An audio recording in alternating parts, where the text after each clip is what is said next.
अहिले मङ्सिरको महिना छ, दिन प्रतिदिन चिसो बढिरहेको छ। यस्तो समयमा जो कोहीलाई पनि तातो तातो खानेकुराहरू खान मन लाग्छ।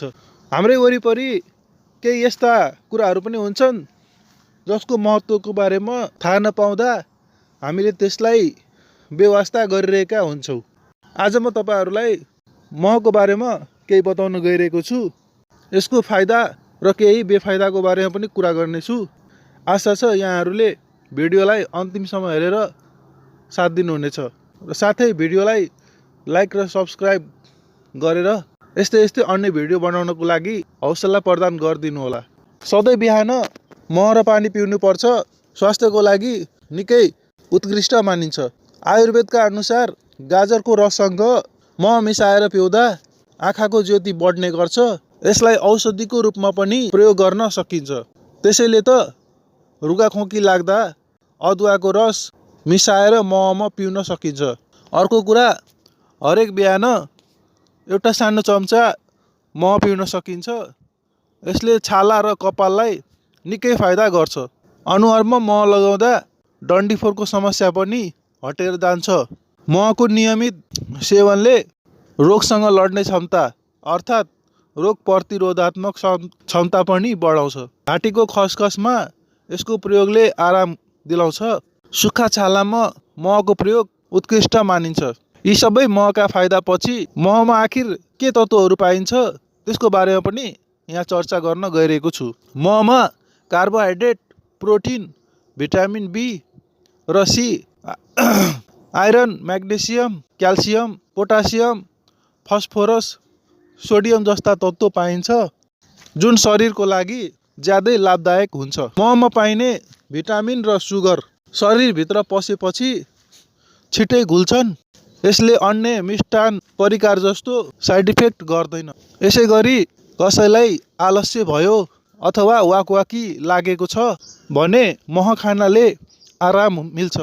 कब्जियतको समस्या छ भने गोलभेडा अथवा सुन्तलाको रसमा 1 चम्चा मह मिसाएर खाँदा कब्जियत ठिक हुँदै जान्छ। दुब्लाएर हैरान हुनुहुन्छ र मोटाउन चाहनुहुन्छ भने राति दुधमा मह हालेर पिउनुपर्छ।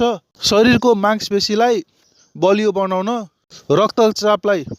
रक्तचापलाई नर्मल राख्नको लागि पनि र रगतमा हेमोग्लोबिनको मात्रा बढाउनको लागि मह खान सकिन्छ।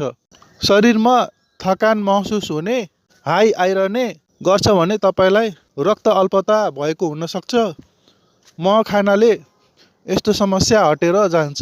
शरीरको वजन घटाउन चाहँदा पनि बिहान मनतातो पानीमा कागतीको रस र मह मिसाएर खाँदा निकै फाइदा गर्छ। यसले दिउँसो कम भोक लाग्छ जसले गर्दा वजन बढ्न पनि पाउँदैन। हाड जोर्नी दुख्ने, जाडोमा जिउ कटकट खाने गर्छ भने महमा दालचिनीको पाउडर मिसाएर दुखेको ठाउँमा मसाज गर्नाले आराम हुन्छ। रुगाखोकी लागेको छ, बराबर मात्रामा मिसाएर खाने गर्नाले आराम हुन्छ। राति राम्रोसँग निन्द्रा लाग्दैन भने पनि सुत्नु अघि 2 चम्चा मह खाने गर्नाले निन्द्रा लाग्छ।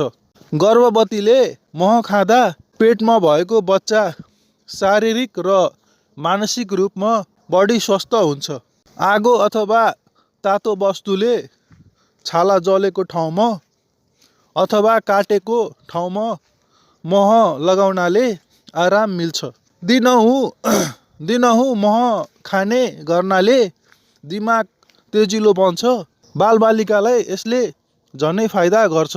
महलाई अनारको रससँग मिसाएर खाँदा मानसिक समस्या, सुस्तता, निराशा र मानसिक थकान क्रमशः कम हुँदै जान्छ। सुन्दरताको लागि पनि मह निकै प्रभावकारी मानिन्छ। आँखाको वरिपरि डार्क सर्कल छ भने अथवा आँखाको वरिपरिको भाग सुन्निएको जस्तो छ भने मह र बदामको तेल बराबर मात्रामा मिसाएर आँखा वरिपरि छालामा लगाएर सुत्ने गर्नुपर्छ र बिहान उठेर धुने गर्नुपर्छ। अनुहार, छाती आदि चाउरी पर्न थालेपछि पाकेको आधा एभोकाडोमा 1 चम्चा मह मिसाएर खाँदा निकै लाभदायक मानिन्छ। महले छालालाई जवान बनाइराख्न साथै चम्किलो बनाउन पनि मद्दत गर्छ। स्वास्थ्यमा पनि महले अमृत झैँ काम गर्छ। यद्यपि महलाई सही तरिकाले सदुपयोग गर्न आवश्यक छ। यसको गलत उपयोगले गर्दा कहिलेकाहीँ ठुलो क्षति पनि हुन सक्छ। धेरैले महलाई गलत चिजसँग मिसाएर खाने गरेको पाइन्छ। चिया कफी तातो तातो पिइन्छ, योसँग मह मिलाएर खानु हुँदैन। चिया कफीसँग मह मिसाएर खाँदा थकान अथवा तनावको कारण बन्न सक्छ। मुलासँग मह मिसाएर खानु हुँदैन। यसले शरीरमा टक्सिसिटी बढाउँछ, जसको कारण भ्रम र बेचैनी जस्ता समस्या आउन सक्छ। तातो खानेकुरासँग मह कहिले पनि खानु हुँदैन। चिली पटेटो सससँग मह मिसाएर खाने ट्रेन्ड छ, यो स्वास्थ्यको लागि हानिकारक हुन सक्छ। तातो अथवा उम्लिएको दुधमा गल्तीले पनि मह मिसाउनु हुँदैन, यो विषभन्दा कम हुँदैन। घिउ वा नौनीसँग पनि मह मिसाएर खानु हुँदैन। यी दुई मिसाएर खाँदा नौनीको वा घिउको गुण नष्ट हुन्छ।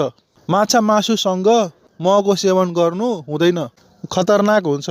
तातो चिजसँग साथीहरू महमा क्यालोरी, सुगर पाइन्छ।